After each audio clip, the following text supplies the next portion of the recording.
We are talking about honesty and respect in a marriage or courtship. This builds trust and intimacy. There's a level of transparency. It's not just about telling the truth, but creating a trusting environment where love and commitment can flourish. This will not always be easy, but it is essential for maintaining a strong and healthy partnership. To do so, honesty looks like taking accountability for your actions. Whatever necessary steps it may be, you take accountability and act upon it. Another tip, keeping your promises and commitments. Let your word be bond. Let your yeas be yeas, your nays be nays. It builds trust and honesty, and it shows respect. Do unto your spouse as you would want them to do to you, or as you would want for yourself.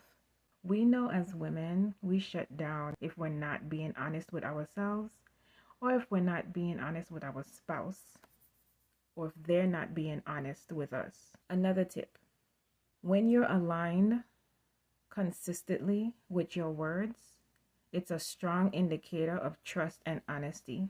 This will ensure that what you say matches what you do, providing reliable foundation for your relationship. If you're dependable, just not occasionally, but consistently, this builds honesty. You want to be open about your mistakes, admitting your faults, and not shifting any blame. This goes back to taking accountability. An honest partner always remains respectful and fair, trying to understand your partner's perspective and share theirs in a way that maintains dignity and respect. Honesty builds strong foundations.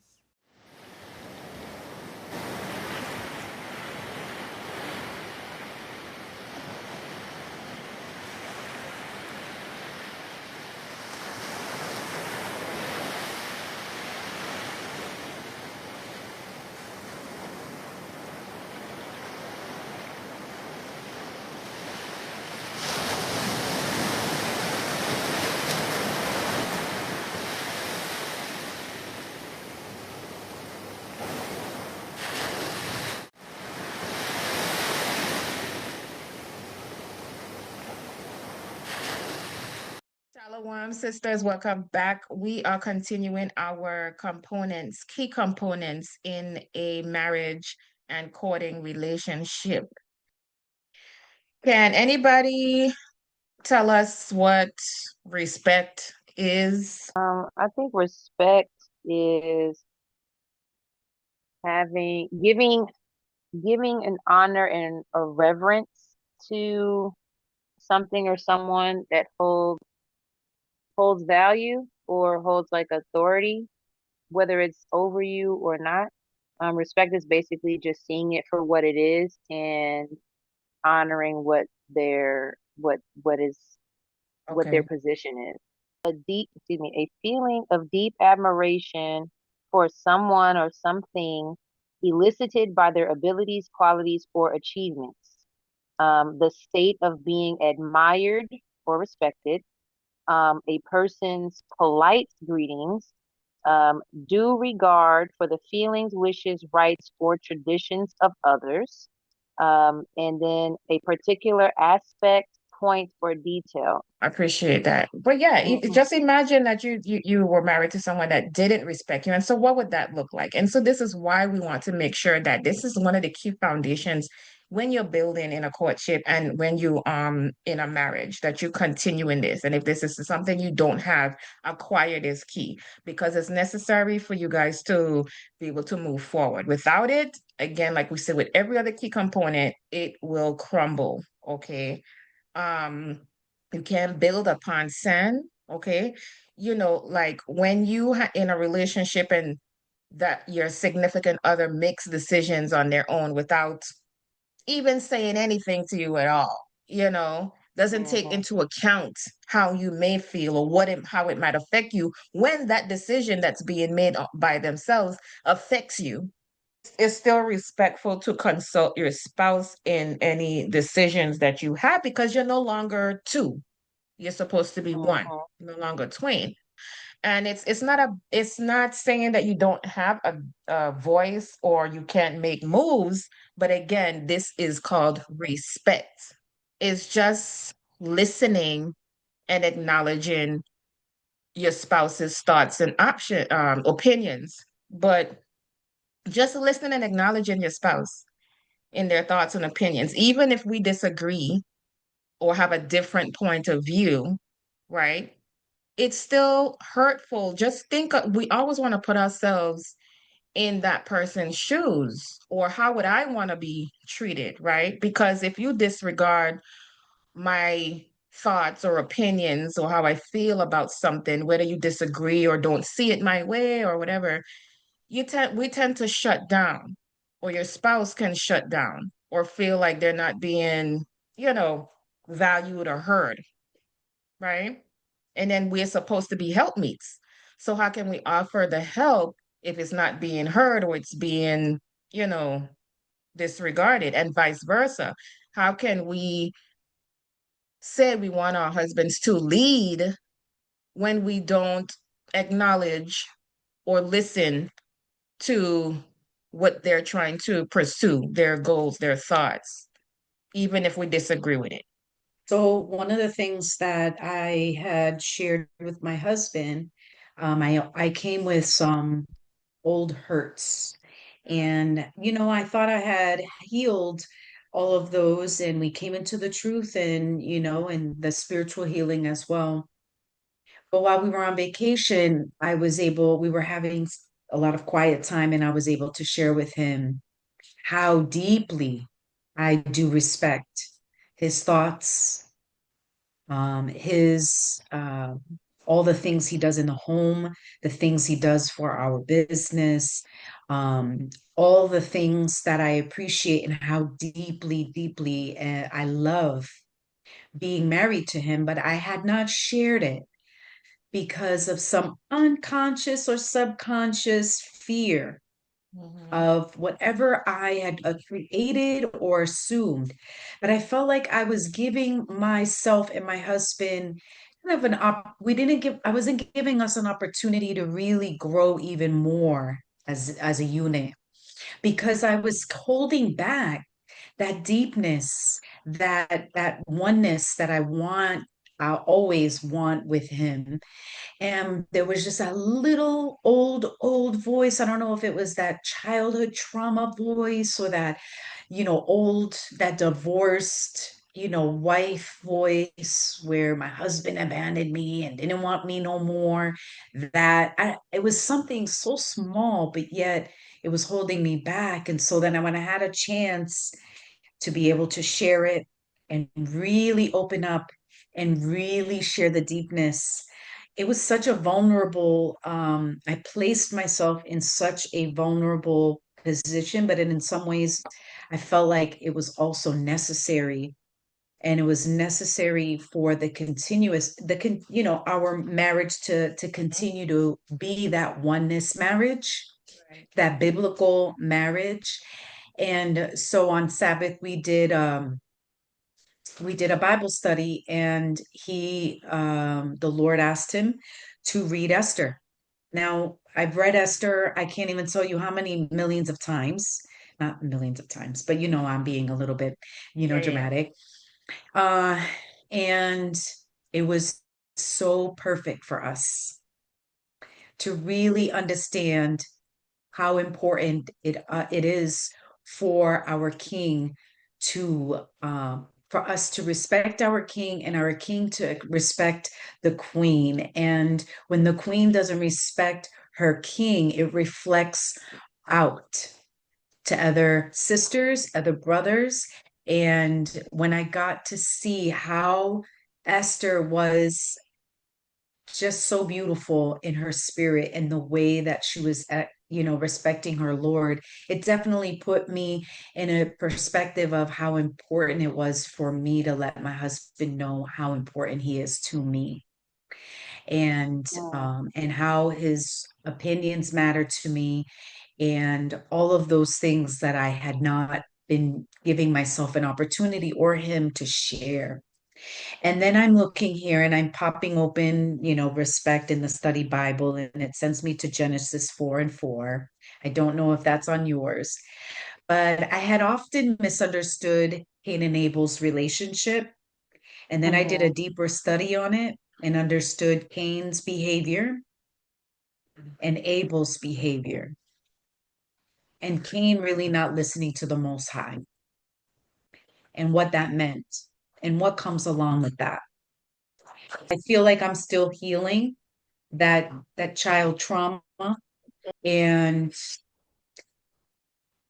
my mom's voice, single mother voice. I don't need no man. I don't need anybody to help me. I don't need any of this. And I grew up with that modeling as her first child and her first daughter, and not having that male figure to represent what it means to be a father and a husband in a home. But then Yeah. I have to remember I am not that little girl anymore. And I am in a different season. I'm in a different spirit. Right. I have a husband who is not going to give up on me. He's not going to leave me. He's not going to, abandon me. He's not going to, old thoughts of my father leaving me, my father not being there at such a crucial time. I have those little old recordings that sometimes they pop up and I have to remember, nope, that's old. Mm-hmm. That is not now. Right. I don't have that now. I have an amazing husband. I have an amazing Lord. I am so blessed. And I Okay. just let him know on this vacation. And I was emotional and I was crying, and I just, because I had not ever been blessed with a witness to witness a man that just is just so good and loves our marriage. Mm. And it's not perfect, not at all, because we're still learning continuously. This captivity is horrible. This is a Right. horrible captivity, So Lord, Jehovah Shai, Mashiach, please go. But Okay. I had to really look at my husband and what am I worried about? Nothing. I have nothing to worry. I have something incredibly amazing that I have been blessed with by the Most High. So I just thought I would share, a little bit of Genesis 4:4. I'll just start with 1 and then end with 4. And Adam knew Eve, his wife, and she conceived and bare Cain and said, I have gotten a man from the Lord. And she again bare his brother Abel, and Abel was a keeper of sheep, but Cain was a tiller of the ground. And in process of time, it came to pass that Cain brought of the fruit of the ground an offering unto the Lord. And Abel, he also brought of the firstlings of his flock, and of the fat thereof. And the Lord had respect unto Abel and to his offering. Um, and so the word respect there, Strong's Concordance H8159 for respect is, if I'm saying it right, sha'a. And that, y'all, is to gaze at for help, to gaze at for help. Like, if you think about respect, and like you just put so lovely, Sister Shalamaine, it's like that is okay. So we said respect is honoring their position, right? And so you're seeking their help in that way, showing that respect, right? And it says to inspect, looking at it closely, like I'm valuing what you're saying right now. You valuing what I'm saying right now. And then you consider it. When someone evokes or brings out admiration for somebody's abilities, and it said elicited. Like we listen, we look, and we perceive. And then there are some things that come after that, right? So what comes after that is maybe our response.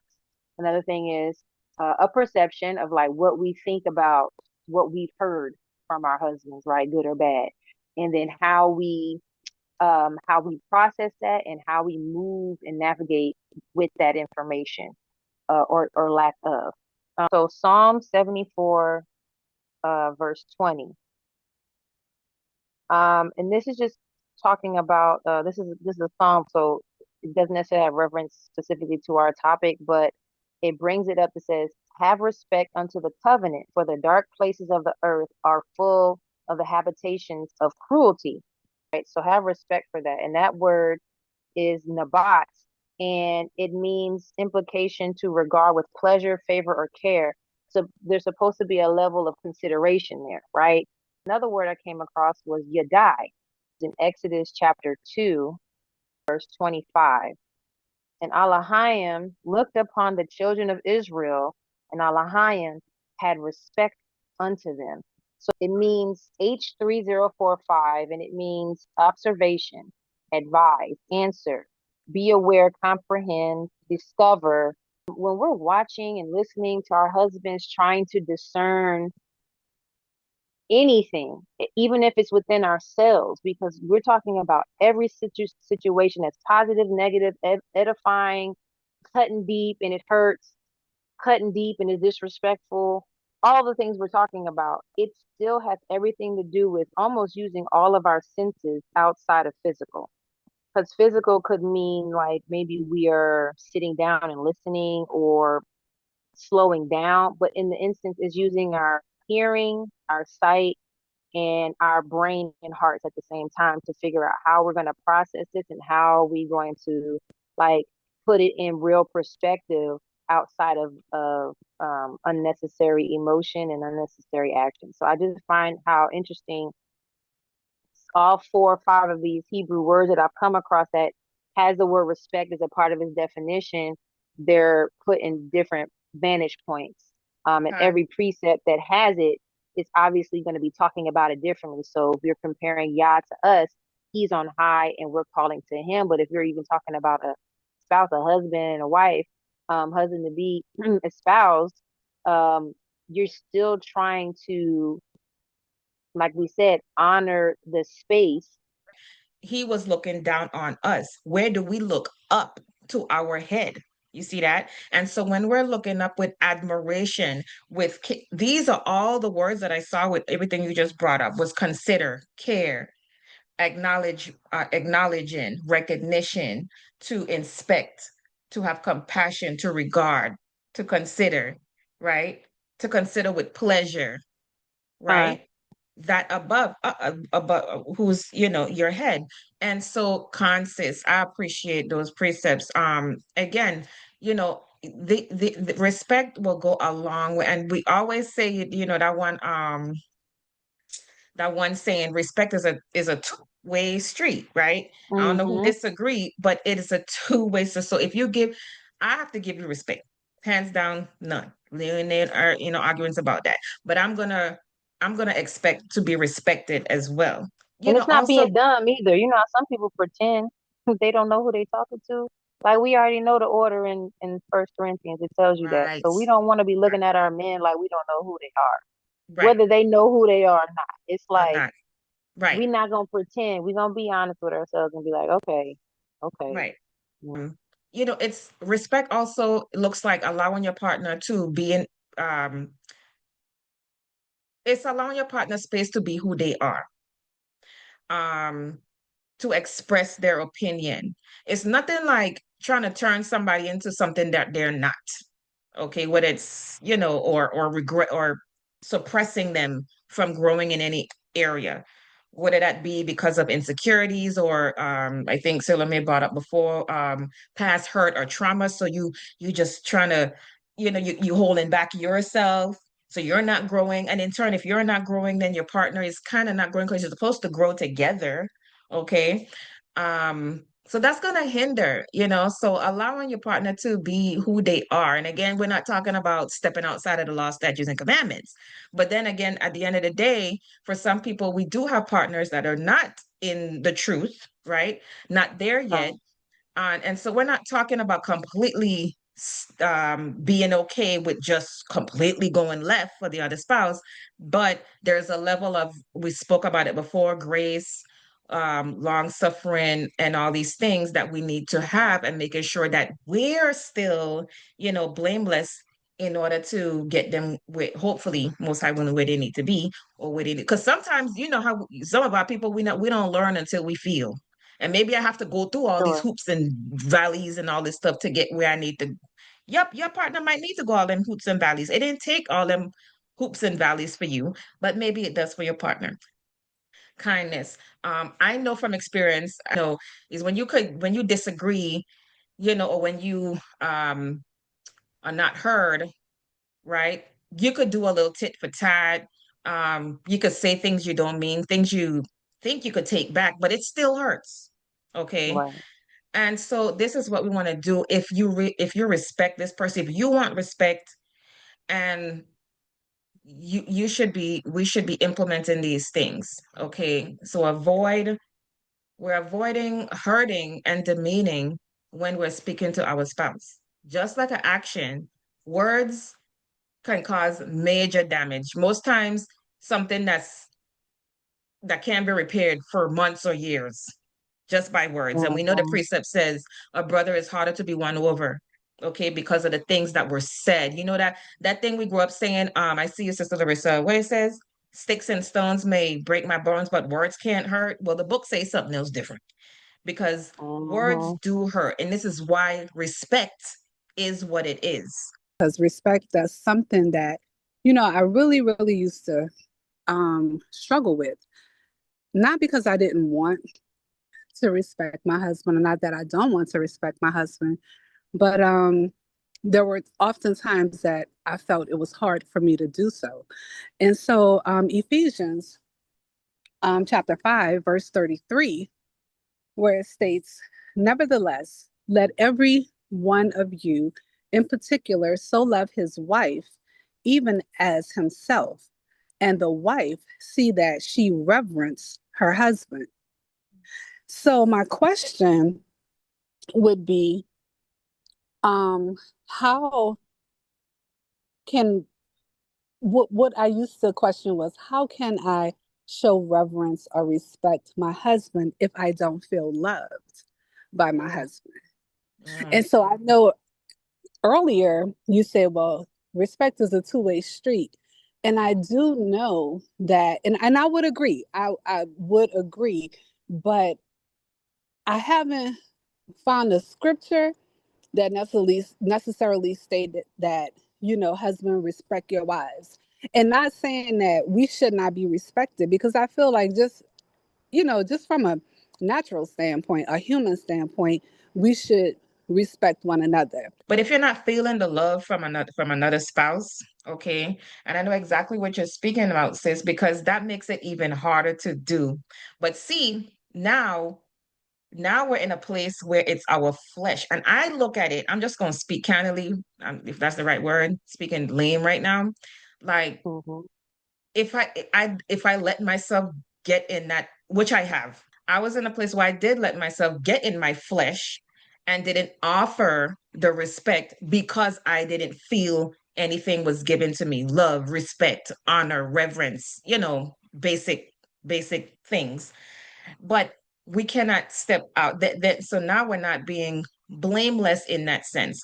And if you look at it as, if respect was a badge of honor we're supposed to acquire while we're going through the fire, okay, then we need to make sure that we acquire. Because remember, he says you have to have all these things. You can't have this. You can't have what's some of the other keys? You can't have long suffering and faithfulness without respect. You know what I'm saying? All of these keys go together to make this foundation.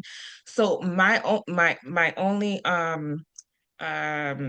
suggestion for that is to make sure that you pray that off when you feel that right there, because it's forcing you to not want to continue to stay in the spirit. And again, for respect, it says to have care and consider.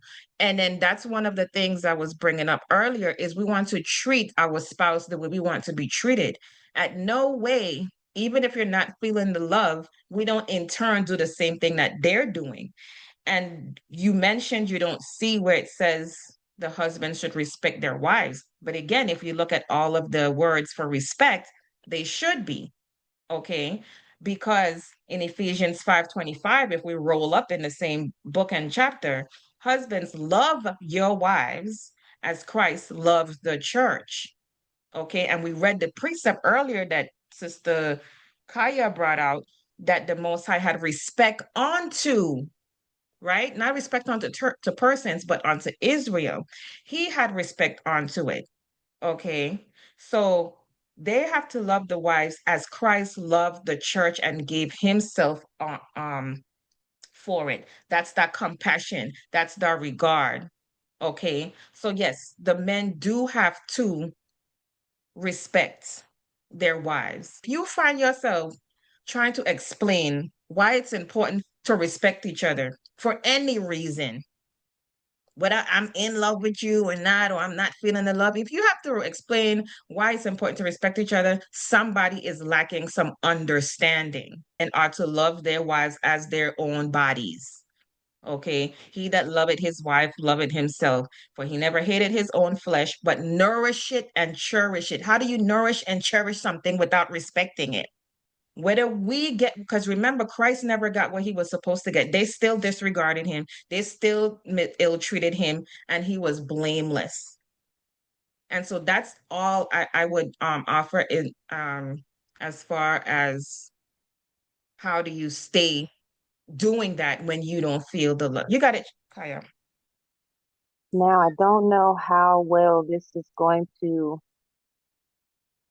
match what your question is, but Colossians 3, I'll start at verse 12. I'm going to skip around, but I'll start at 12.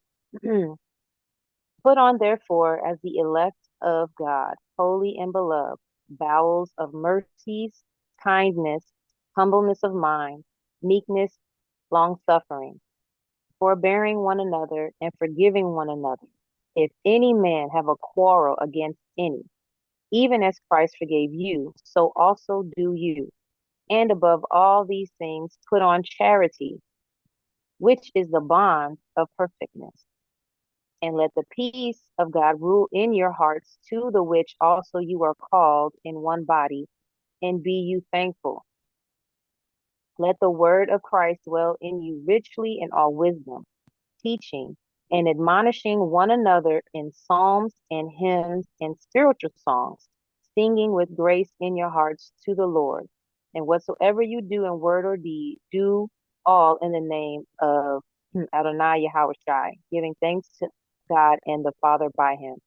But I think the challenge with a lot of us is that if we're dealing with complicated men, because we are also complicated women sometimes, even if we think we're simple, we're going to have various tools in our kit where whatever mood he's in, whatever state of mind he's in, whatever he's thinking of, you may have to switch it up. You may have to try different things because his mind may not be settled every single time you come to him. But always know, try not to put sting in everything that we say.